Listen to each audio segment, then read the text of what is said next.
What was your job then? Did you ever have a real job? Oh, okay. I mean, I'm not saying this is not a real job. I'm saying, what was your real job? This is a dream job. Sure, okay. absolutely. If you can make money from it, And it's you can, a and you hobby can, that yeah, you love. it's a love. if you're lucky enough to develop it in such a way that you can keep a roof over your head and pay for food and stuff, then that's great. Yeah. For years and years and years, I wasn't that lucky. So I can tell you the worst job I've ever had. I can tell you, you know, The balance job. I think the problem is that I've had some real jobs, most of them being minimum wage and dead-end jobs. I did not get my first real job until I was 30, and then you start going down a career path because, you know, student loans or paying rent and mortgages or whatever. Actually, I don't think we real world. It's that real world thing, and then you have to make that paycheck. So if you're Sure. lucky enough to do something, We all been there. yeah, I mean, yeah. Some people get stuck there. Yeah, I mean, yeah. and honestly, if it wasn't for YouTube and the technology, the emerging technologies, and you found your love and you got into it. It's very hard when you spend, you know, 10 years working in one field doing one thing and try to do a career change. Sure. It's one of the hardest things out there. By doing this, it's a balance. I mean, my interest is a lot more documentary. There was no money in it. I could never. In fact, I almost bankrupted myself. I think I put all my. I really wanted to do this documentary. I bought all this film, put it on like a couple of credit cards, and went off to do it, and it didn't work out, and spent years paying off the credit cards and stuff. So came back. Came back, and you're like, I got to get another job. I'm back to square one. And here you are.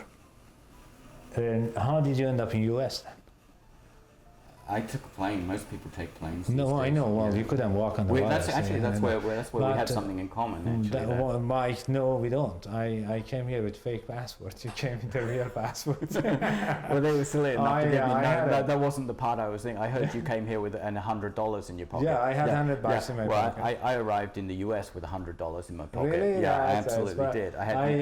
I couldn't claim refugee status either, so I had to cancel my return ticket so that I could buy food. I was actually selling blood plasma for money because I had no visas and stuff. So I was selling blood plasma to help buy some groceries and stuff for a while. And then you settled, which is sunny and beautiful there. And no, actually I was down in Seattle. I actually spent 10 years in Seattle. Wow, so you're a local guy. You're our neighbor. Yeah.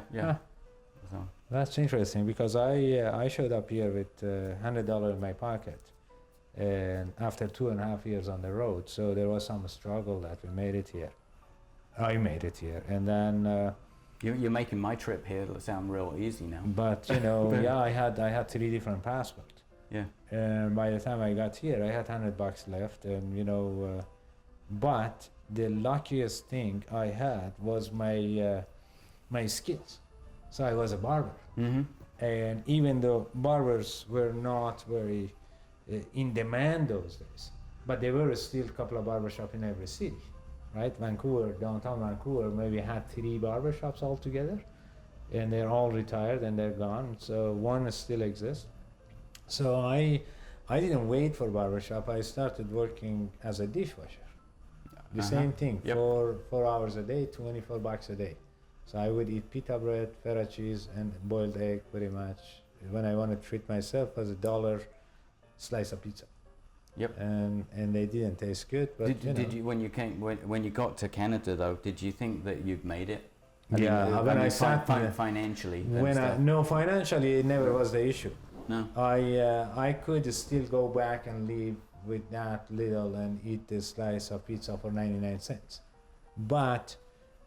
I had made it. Like when the plane took off from London, I knew I had made it. It was so powerful that plane took off, and I didn't see myself sitting in the plane. I was on the tarmac and seeing that plane is taking off. I saw the plane going from outside. Yeah. And meantime, you're sitting in the seat, and you know, and it was 2.5 years, and finally I was here. And I didn't still see Canada because I was worried if the plane something goes wrong and turn around. If something goes wrong and lands in New York. Oh, Or, yeah. You know, Yeah, so I was preparing like myself for the worst of it, because they would be sending me back again. Yeah. But when I landed in Vancouver, it wasn't as crazy as when it took off. You know what I mean? When it took off, I was in the plane. The rest was worrying. For you know, a lot of people could have fallen asleep. And then when I landed, I claimed refugee status. And you know, I lived with Lil. I still could live with Lil. I don't take it for granted. I went to work as soon as I could. I still come to work every day 6 a.m. and you know, I don't see myself as a business owner, or I'm a worker and I go to work. And that's how we made it to this point today. And I'm lucky to have my beautiful wife in my life. So she's been a huge part of the whole process from the day one. In fact, she's the first person I met the first night I came to Canada. So, you know, yeah, she's right there. Yeah. So how long is it that you guys are together? Technically, like 20 years. 20 years? Yeah. And how long you married for? Technically, 20 years? I don't know. Like 20 me, years, yeah. like me and Shelley, we are married 19 years, but I think always There's 23. upside that, you know, you I always say shouldn't it's 23 years, Yeah. you know, because from the time we got together, it's 23 Yeah. years. be, so. Yeah, lovely though. Nice. Yeah. See, I asked And we something, actually spend 24 hours a day together. I wonder how she does it. When she gets fed up with me, My wife didn't see my wife's face. yeah, I didn't see that. Do you finish one project and then you decide it's time to go on the road again, or how do you? I always liked traveling, so I would always Sure. want to take longer trips, and you know, and unfortunately, like I said, when I managed to get away with it until I hit 30, and then I had to have a job because I had to. Life is different. Yeah, life is different, and that it just got to a point where, and this comes back to what people are asking, like, how do you fund it? How do you do it? There really is no magic solution. It's a case of, you know, working hard, saving money, and making time, And spend it correctly. and spending it correctly. So you have a choice. You can go out and buy that brand new car, or you can save it. Go on a And trip. so it's a case of priorities Sure. and stuff. So travel has always been a high priority for me. I could have had a dead-end job in the US working minimum wage, and I would still find ways to save money. You learn go how to do it. Yeah, I learned how to do it. I grew up with nothing, so having a minimum wage job in the US was like making it to me, because you earned enough money to pay your rent, buy food, Yeah. go out and eat, and still save Sure. some money. So it was a big step for me. But I think when I hit 30, then the priorities changed. Student loans kick in. I had to be a bit more responsible and start working a more of a career path. And I think I really hated it every step of the way. It wasn't but you. It wasn't me. And so we're lucky in that we both knuckled down and worked hard and didn't spend money and Save. save. For some people, it's a mortgage. For you, would be let's go to We the had a next mortgage. trip. No, I know. We but had a mortgage, but Yeah. we made a very big point of not Yeah. being not becoming a slave to the system. And so we made a very big point in buying one property and sticking with it, and then I would just work overtime and extra and just we paid it off, and Yes. so we got rid of that. You get ahead of that. Yeah. Tell me how many countries you've been visiting, or you have visited. The thing, I did a lot of travel before we were doing the filming and stuff. So Altogether. I think only about, I think we counted it, and there's about 44. Is there a place you call home?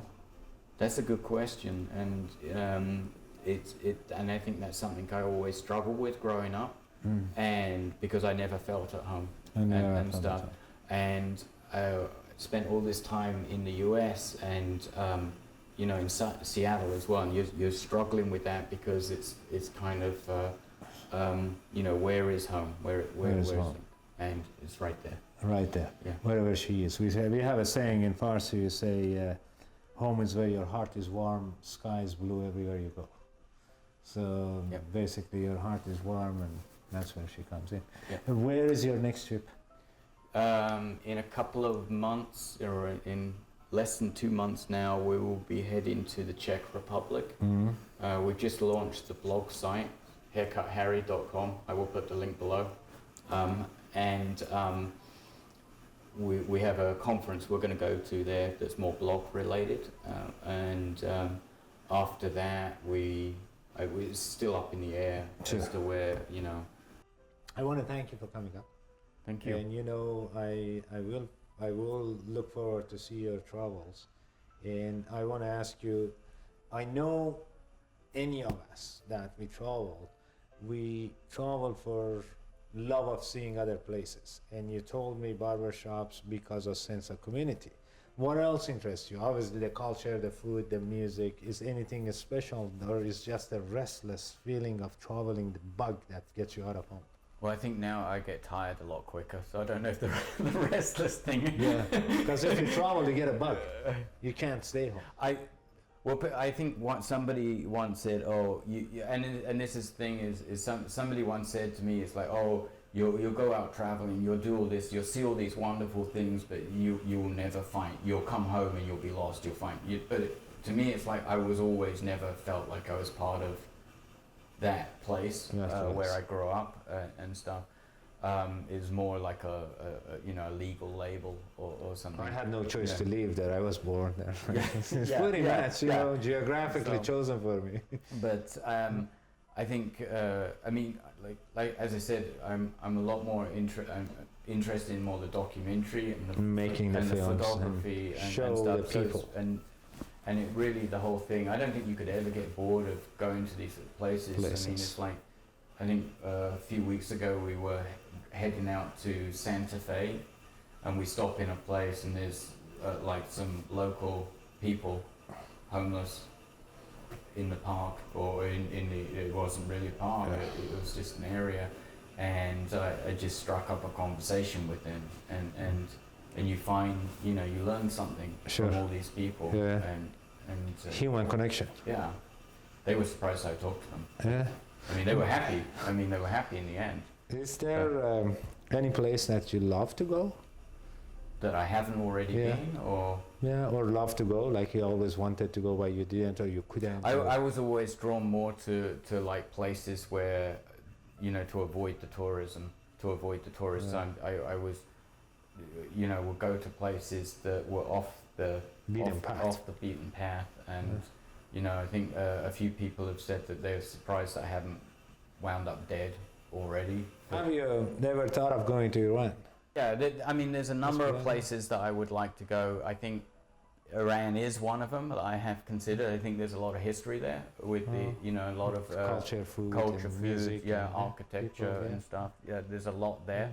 I think there's, I think I would have liked to have gone to Cuba before they opened it up, but I was worried that they might, prevent me from coming back.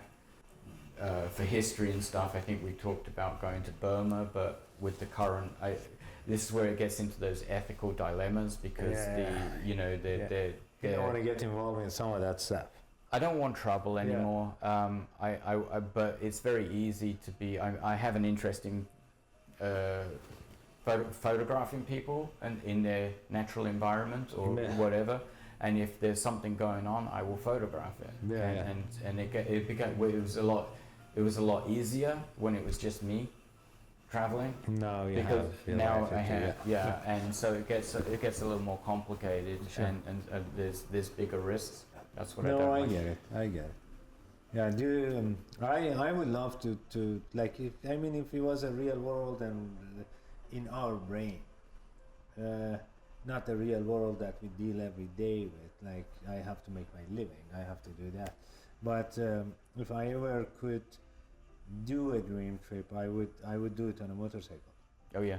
And ride just without destination and just go over the road. And that's how I used to travel. That's how I used to travel. Was I'd have one little backpack that was a carry-on size, and I never knew. I knew that I would maybe have to be at that point at some point in time, or I might have a 6-month round trip ticket, and knew I had to be there to get that flight. Otherwise, it's the journey.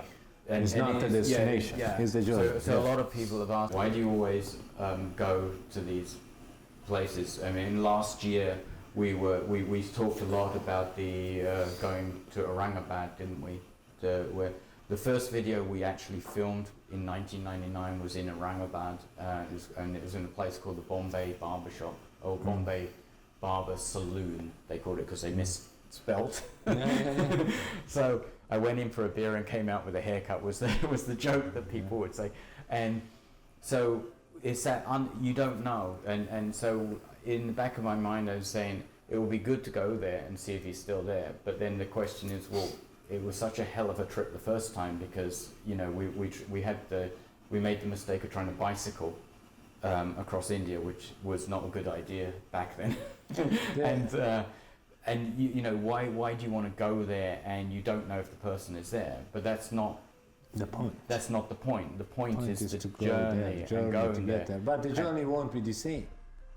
You won't be experiencing the same experience, and you're not looking for the same experience. But it's always different when you're traveling to unknown.